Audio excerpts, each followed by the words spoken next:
इंदौर के एरोनिम पुलिस द्वारा कपड़ा कारोबारी सचिन चोपड़ा के अंधे कत्ल के मामले में खुलासा करते हुए एक आरोपी को गिरफ्तार किया गया है। पुलिस ने खुलासा करते हुए बताया कि रुपए के लेन देन को लेकर रात में विवाद के बाद में गला दबाकर आरोपी ने हत्या की थी और फिर मौका पाकर वहां से फरार हो गया था। पूरे मामले में जानकारी देते हुए डीएसपी विवेक चौहान द्वारा बताया गया कि एरोनिम थाना क्षेत्र स्थित कालन नगर में सचिन चोपड़ा का शव उन्हीं के घर के कमरे में मिला था। इसके बाद पोस्टमार्टम कराया गया और शॉर्ट पोस्टमार्टम रिपोर्ट में बात सामने आई कि उनका गला दबाकर हत्या की गई। इसके बाद पुलिस ने तमाम सबूत और साक्ष्य के आधार पर कई सीसीटीवी फुटेज खंगालने के बाद पुलिस ने देवगोराड़िया के रहने वाले रमेश रायकवार को गिरफ्तार किया। पूछताछ में खुलासा हुआ है कि आरोपी रमेश द्वारा कई लोगों से रुपए उधार लेने के बाद में सोने में निवेश के नाम पर सचिन चोपड़ा को दिए थे, लेकिन सचिन चोपड़ा रमेश के पैसे नहीं लौटा रहा था, जिसके कारण इन लोगों से आरोपी ने पैसे उधार लिए थे। वह उसे लगातार परेशान करती। इसी बात को लेकर दोनों में मृतक सचिन के घर पर ही विवाद हुआ था और फिर हत्या की वारदात को अंजाम दिया गया। फिलहाल पुलिस अन्य सबूतों को लेकर आरोपी से पूछताछ करने में जुट गई है। दिनांक 5 तारीख को अभी जो है थाना एरोड्रम पर आवेदक राकेश साहा के द्वारा रिपोर्ट लिखाई गई थी कि उनका साला जो घर पे रात्रि में सोया था और सुबह जो 11:30 के करीब उन्होंने देखा तो वो बेहोशी हालत में है। पुलिस के द्वारा मौके पर जाकर देखा गया, उसकी व्यक्ति की मृत्यु हो गई थी। जो मृतक था सचिन चोपड़ा, उसके गले पे कुछ निशान, खरोंच के निशान थे, जिससे पुलिस को संदेह हुआ कि ये घटना हत्या की हो सकती है। पुलिस ने तत्काल पीएम कराया और शॉर्ट पीएम रिपोर्ट प्राप्त करी। तो शॉर्ट पीएम रिपोर्ट में ये क्लियर हुआ कि इसका गला दबाकर सचिन की जो है हत्या की गई है।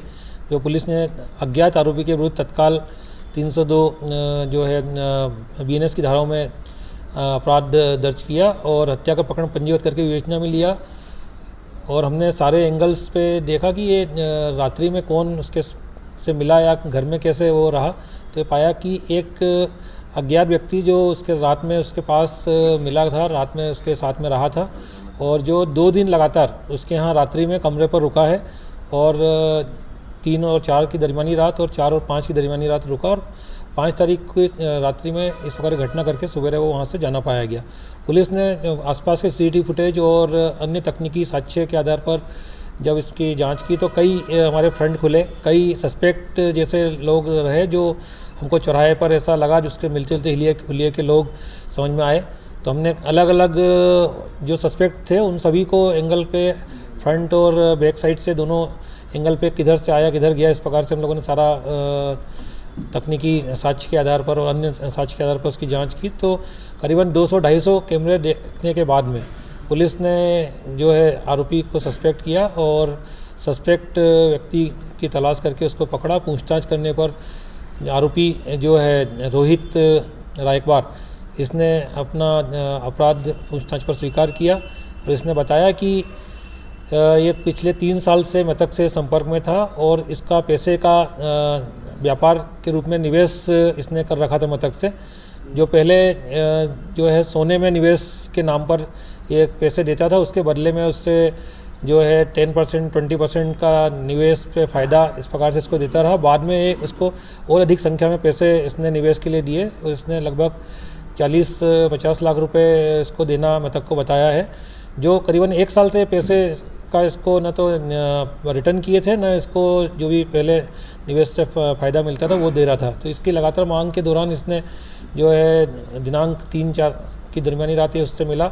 तो यह और वह मृतक दोनों साथ में रुक गए और साथ में ही रहे। इन्होंने आपस में समलैंगिक संबंध भी बनाए और लगातार 2 दिन तक इसने पैसे की मांग करी, पर वो पैसे उसने दिए नहीं। तो इसने आवेश में आकर फिर उसके बाद में 5 तारीख को उसको जो है गला दबाकर उसको मौत के घाट उतार दिया। पुलिस ने पहले जांच में बताया था कि डेटिंग ऐप से इसको बुलाना पता चला था। नहीं, ऐसा डेटिंग ऐप की जानकारी तो नहीं आई थी, लेकिन यह है कि सभी एंगल्स पे हम लोग तलाश कर रहे थे और ये संभावना थी क्योंकि मृतक का जो मोबाइल है वो आरोपी लेकर चला गया था, तो हमको वो एंगल अभी उससे मिल नहीं पाया था। फिर हमने इसके कॉल डिटेल्स वगैरह का एनालिसिस किया, सीसीटीवी फुटेज का एनालिसिस किया। मैंने बताया कि कई एंगल्स पे हम लोगों ने काम किया था, कई अलग अलग लोगों को सस्पेक्ट किया था, जिनके आधार पर हमने उसको फॉलोअप लिया और एंगल मतलब आरोपी के को जीरोइंग करते करते हमने अन्य जैसे एक ऑटो से सस्पेक्ट जाता रहा दिखा एक सस्पेक्ट, तो उसको भी हमने फॉलो किया। एक बाइक पे जाता दिखा, उसको फॉलो किया। एक पैदल जाता दिखा जो मिलते जुलते हुलिया के थे। ये सचिन तो जो था ये शादीशुदा था या गे था? ये दोनों जो है समलैंगिक संबंध में रहे थे, 2 रात जब रहे हैं, और दोनों जो है समलैंगिक संबंध बनाए हुए पाए गए हैं। नहीं, शादी हो चुकी थी सचिन की? बच्चे हाँ, थे, परिवार? शादी हो चुकी, शादी है, बच्चे हैं। उसकी परिवार जो है मायके गया हुआ था, तो अभी सचिन जो है अकेले था। उसकी दादी जो है वो साथ में रहती थी, वो अलग कमरे में नीचे थी। तो ये किसी को जानकारी में नहीं आ पाया था कि कौन व्यक्ति इसके साथ में आया है, कौन रुका है। आसपास के लोग भी नहीं पहचानते थे, इसीलिए थोड़ा सा मामला बड़ा टिपिकल हो गया था। घर के लोग भी ये बता नहीं पा रहे थे कि कौन ऐसा साथी है इसका जिसके साथ में रात में रुकना इसने किया है। और ये रोहित का क्या बैकग्राउंड है? रोहित मूलतः जो है उज्जैन का रहने वाला है, बीच में भोपाल में रहता रहा है, और यहाँ पर देव गुराड़िया में इसका मकान परिवार है, और देव गुराड़िया में रहता है, और करीबन 3 साल से आरोपी से संपर्क में था।